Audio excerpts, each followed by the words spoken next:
Predsjednik Srbije Aleksandar Vučić danas je prilikom posete manifestaciji Dani proje i sira u Medveđici upitan o novom nalazištu zlata. On je odgovorio da ima još jedno nalazište zlata te da je ono u jugozapadnoj Srbiji. Kako je rekao, to je ogromno nalazište, a oni koji su otkrili naveli su širu lokaciju, ali polako, rekao je Vučić. Kako je rekao, rudarstvo je kod nas ubijano decenijama, zamalo da zatvorimo bor.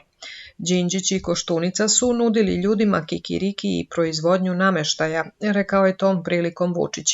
On je naveo da Bor danas dobro živi zahvaljujući Ziđinu i da ljudi odlaze u Bor i Majdanpek i to je problem Žagubice, Kučeva i drugih opština u tom kraju. On je istakao da sve opštine imaju svoje želje, ali je aktuelna vlast sada bar uradila predprojektnu dokumentaciju pa zna koliko to košta. Predsjednik se požalio da niko ne primećuje šta je sve izgrađeno i da čim uradi nešto kao da je urađeno pre 100 godina.